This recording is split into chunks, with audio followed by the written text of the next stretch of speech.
Assalamualaikum teman-teman, semoga kita menjadi lebih baik dari kemarin. Kembali lagi dengan kami di Waris Movie. Kali ini, kami akan menceritakan sebuah film bertema sedikit horor, sci-fi dan thriller. Yang mana film ini menceritakan seorang insinyur robotika di sebuah perusahaan mainan boneka yang penampilannya seperti gadis kecil dan diprogram agar menjadi teman sekaligus penjaga bagi anak-anak.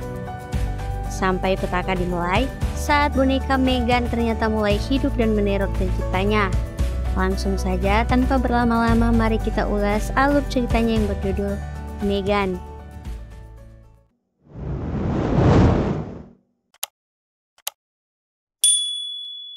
Gadis ini bernama Katie yang sedang dalam perjalanan bersama orang tuanya menuju hotel. Saat itu salju turun dengan derasnya. Namun Katie tampak asik sendiri bermain game yang dibuat oleh bibinya Gemma, yang tak lain adalah adik ibunya. Di mobil itu, ia berpikir bahwa permainan yang dibuat oleh adiknya itu aneh dan dapat menyita waktu anaknya. Berbeda dengan suaminya yang mengatakan bahwa permainan itu bagus dan Gemma sangat menyayangi keponakannya itu. Di saat suami istri itu tengah berdebat, tak sengaja mobil itu menabrak gundukan salju. Karena jarak pandang yang sangat minim, mereka memutuskan untuk berhenti sejenak. Malang bagi mereka, tiba-tiba sebuah truk salju menabrak mobil mereka, hingga mengakibatkan orang tua Katie meninggal dunia. Cerita berpindah pada Gemma, yang mana ia dan temannya sedang membuat sebuah robot yang akan mirip dengan seorang gadis.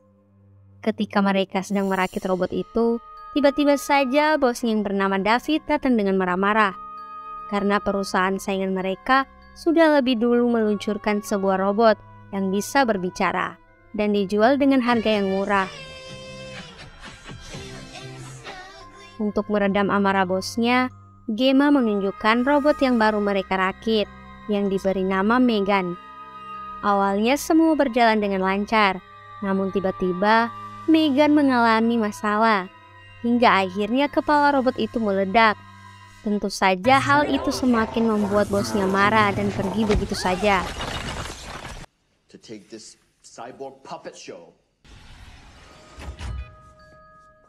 Hari itu merupakan hari terburuk bagi Gemma. Ia mendapatkan pesan dari rumah sakit yang mengatakan bahwa kakak dan iparnya telah meninggal dunia. Dan kini keponakannya telah menjadi yatim piatu.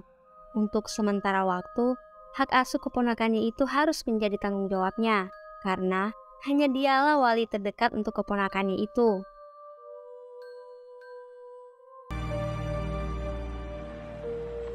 Saat mereka tiba di rumah Gemma, belum saja turun anjing tetangganya Gemma yang rese itu mengejutkan mereka.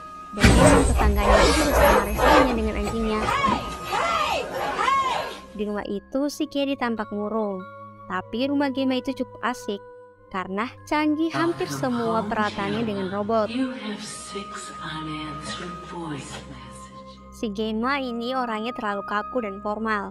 Mungkin karena terlalu banyak main dengan robot yang membuat hubungan antara mereka sedikit canggung. I know it doesn't look like much right now, but You're not gonna read me a story? what's up? But that's okay. I can download one on my Di phone. keesokan harinya, saat Gemma sedang curhat dengan temannya, ia kedatangan terapis yang bernama Lydia. Jadi, si Lydia ini akan memperhatikan bagaimana interaksi antara Gemma dengan Katie. Dari pengamatannya, memang antara bibi dengan keponakannya itu sedikit absurd. Hingga akhirnya, Lydia bertanya apakah Gemma yakin untuk merawat keponakannya. Jika tidak, ada orang lain yang akan mengasuhnya. Namun Gemma mengatakan dengan tegas bahwa ia akan merawat keponakannya itu. Di meja makan, Gemma sedang berdiskusi dengan Katie. Ia mengatakan bahwa ia akan menyelesaikan pekerjaannya di lab pribadinya. Gemma yang merasa tak enak memberikan tabletnya agar ia tidak bosan di rumah. Katie yang sangat cuek hanya mengangguk saja. Okay. Di saat Gemma tengah sibuk merancang robot, tampak Candy tengah mengintip dari balik pintu. Gemma yang merasa bersalah pada keponakannya, akhirnya menyuruh Katie untuk masuk dan memperlihatkan proyek robot yang sedang dikerjakannya. Namun ketimbang itu, Kedi justru lebih tertarik dengan sebuah robot yang berukuran besar. Dan Gemma mengatakan bahwa robot itu bernama Brass. Kedi tampak kagum dengan Brass. Kalau dia memiliki Brass, pasti dia tidak butuh mainan lagi. Mendengar hal itu, sontak membuat Gemma memiliki ide untuk merancang kembali robot Megan.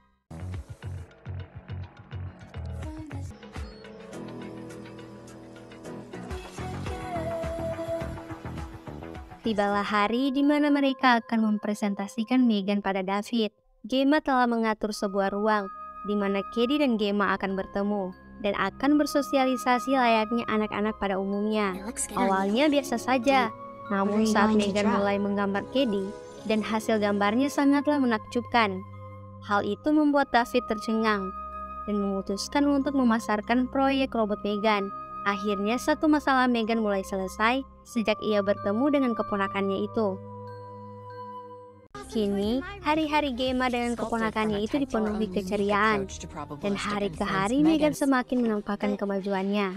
Mereka yakin Megan akan menjadi salah satu penemuan terbaik di masa itu. Sahabat Gemma yang bernama Tessa justru berpikir lain. Karena ia beranggapan bahwa bila semua tugas orang tua sudah digantikan oleh Megan, ia khawatir hal itu justru akan membuat kerenggangan antara anak dan orang tua. Gemma yang mendengar hal itu tak peduli. Ia bahkan berdebat dengan sahabatnya itu. Di tengah perdebatan mereka, tiba-tiba saja si Megan berbicara sendiri. Hal itu sontak membuat mereka semua terkejut. Dan lebih anehnya lagi, saat disuruh mati, ia malah mencari sendiri data mengenai kematian orang tua Kedi karena ia menyimak percakapan antara Gemma dengan sahabatnya Tessa. Physical and emotional. Is the input request received? Cerita berpindah di mana Megan tengah memperhatikan Kedi yang sedang bermain panahan. Di balik kaca itu, Kedi memanggil Megan untuk bermain bersama. Namun, Megan yang tampak cuek malah fokus memperhatikan Kedi bermain. Hingga di mana salah satu anak panah Kedi hilang. Dan Kedi meminta tolong Megan untuk mencarikannya. Megan melihat anak panah Kedi berada di balik pagar milik tetangganya itu. Namun, ketika tangannya ingin menjangkau anak panah itu, tiba-tiba saja anjing rese itu menggigit tangan Megan. Tidak hanya itu, saat Kedi berusaha menolong Megan, tangannya pun harus menjadi korban gigitan anjing tetangga bibinya itu. Saat Gemma sudah memarahi tetangganya, tampak Megan menatap tajam pada tetangganya Gemma, yang membuat aneh bagi tetangganya itu. Dan di malam harinya, Megan berniat membalas dendam pada anjing itu. Ternyata, Megan dapat membuat suara menyerupai tetangganya, yang mana anjing itu merasa bahwa tuannya telah memanggilnya. Ketika anjing menghampiri suara yang dibuat oleh Megan, Megan pun menangkap dan menghabisi anjing itu.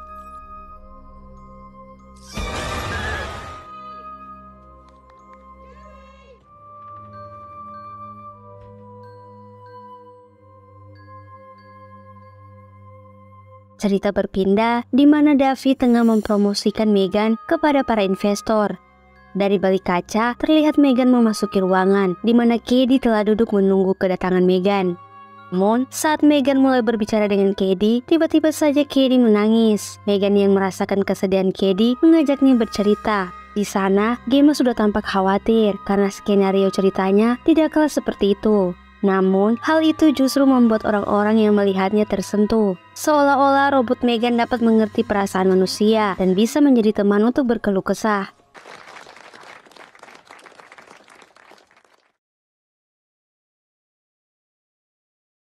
Usai pertunjukan itu, salah seorang bos besar menyuruh mereka untuk segera memproduksi robot Megan secara besar-besaran. Itu tentu membuat David dan Gemma bahagia bukan main. Kembali pada Gemma yang sedang berbicara dengan Kedi di taman rumahnya. Di sana, Gemma merasa Kedi tidak bisa diajak berbicara dengannya dan hanya sibuk sendiri dengan Megan hingga terjadilah sedikit perdebatan antara bibi dan keponakannya itu. Setelah mereka berdebat, Katie melakukan wawancara dengan terapis untuk mengetahui perkembangan antara dia dengan bibinya. Namun di sana tiba-tiba saja Katie menangis dan Megan yang melihat itu tiba-tiba saja berada tepat di samping Lydia dan mengatakan bahwa Lydia telah membuat Katie menangis.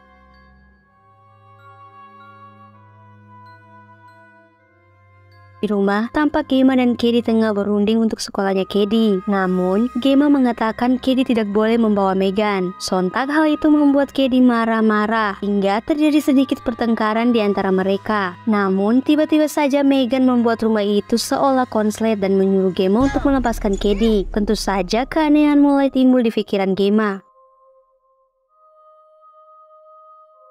Beralih di mana Katie tengah berada di hutan untuk acara sekolahnya dan ia diperbolehkan membawa Megan, namun hanya boleh diletakkan di tempat boneka. Akan tetapi, bencana mulai terjadi di mana saat Katie dipasangkan dengan anak lelaki yang nakal dan Katie mulai dijailkan oleh anak itu. Sontak membuat Megan marah dan malang bagi anak itu karena ia harus kehilangan telinga dan juga nyawanya.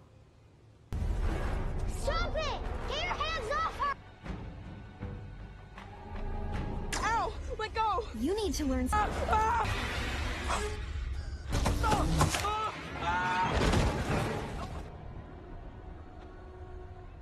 Di rumah, mereka tengah membicarakan kematian anak lelaki itu. Namun tak berselang lama, tiba-tiba saja seorang polisi datang ke rumah Gemma untuk menanyakan tentang kehilangan anjing milik tetangganya itu. Dengan tegas, Gemma mengatakan bahwa ia tidak tahu apa-apa. Malam harinya, saat tetangganya sedang mencari anjingnya, Megan berulah lagi. Kali ini, ia menyamarkan suaranya mirip dengan anjing tetangganya itu. Karena dirasa itu adalah suara anjingnya, akhirnya tetangganya masuk ke dalam perangkap Megan. Di dalam gudang itu, Megan menyiksa tetangganya hingga akhirnya ia meninggal dunia.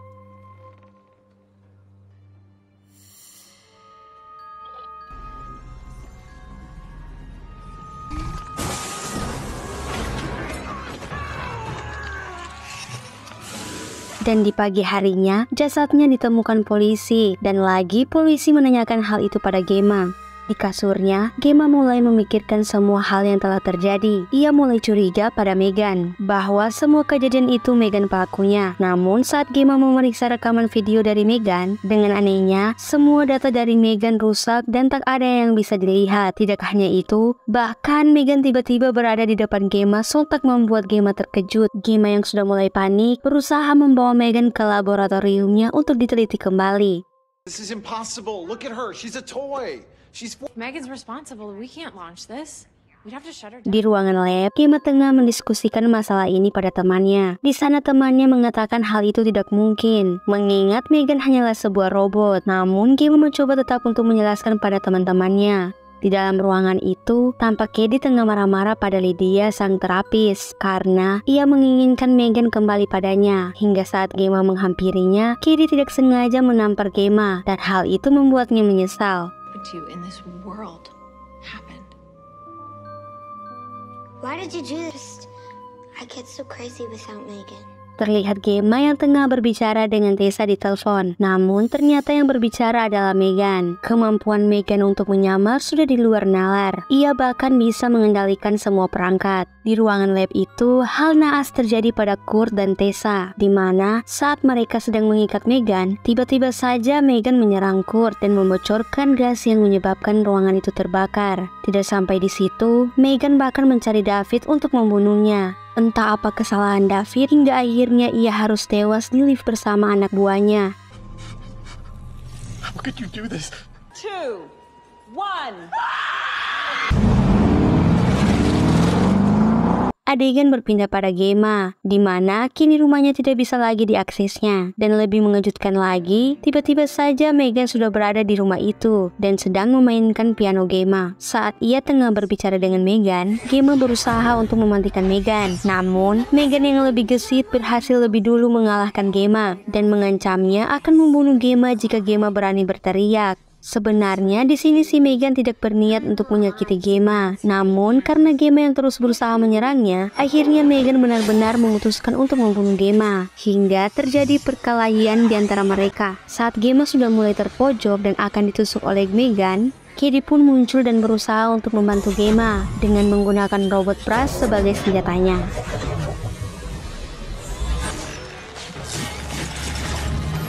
Megan yang awalnya bertujuan untuk melindungi Cady, akhirnya Megan menyerang Cady juga. Dan syukurlah mereka berdua berhasil mengalahkan Megan dengan menghancurkan chipset yang berada pada kepala Megan yang berfungsi sebagai otaknya. Dan akhirnya Megan berhasil dihancurkan.